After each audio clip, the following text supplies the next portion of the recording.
राधे राधे दोस्तों। मोहिनी एकादशी व्रत। इस दिन भगवान विष्णु ने रखा था मोहिनी रूप। वैशाख महीने की शुक्ल पक्ष की एकादशी को मोहिनी कहते हैं। मोहिनी एकादशी इस बार 3 मई और 4 मई को भी मनाई जा रही है।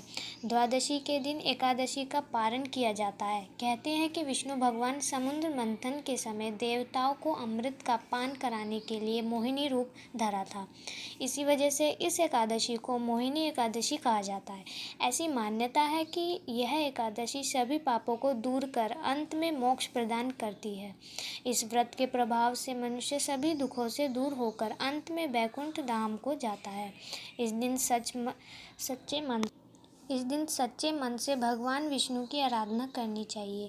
रात्रि के समय श्री हरि का स्मरण करते हुए भजन कीर्तन करते रहना चाहिए। इस बात का ध्यान रखें कि इस व्रत को दशमी तिथि से व्रत के नियमों का पालन करना चाहिए। आइए जानते हैं मोहिनी एकादशी व्रत कथा।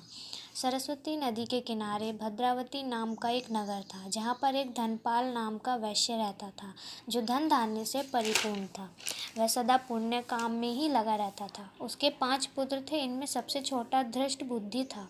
वह पाप कर्मों में अपने पिता का धन लुटाता रहता था। एक दिन वह नगर वधू के गले में बाहर ढाले चौराहे पर घूमता देखा गया। इससे नाराज होकर पिता ने उसे घर से निकाल दिया तथा बंधु बांधवों ने भी उसका साथ छोड़ दिया। वह दिन रात दुख और शोक में डूबकर इधर उधर भटकने लगा। एक दिन वह किसी पुण्य के प्रभाव से महर्षि कौंडिल्य के आश्रम पर जा पहुंचा। वैशाख का महीना था।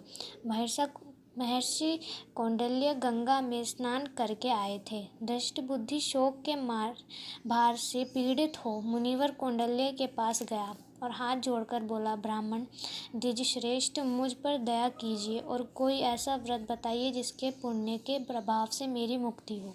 तब ऋषि कौंडिल्य ने बताया कि वैशाख मास के शुक्ल पक्ष में मोहिनी नाम से प्रसिद्ध एकादशी का व्रत करो। इस व्रत के पुण्य से कई जन्मों के पाप भी नष्ट हो जाते हैं। दृष्ट बुद्धि ने ऋषि की बताई विधि के अनुसार व्रत किया, जिससे वह निष्पाप हो गया और दिव्य देह धारण कर श्री विष्णु धाम को चला गया। धन्यवाद।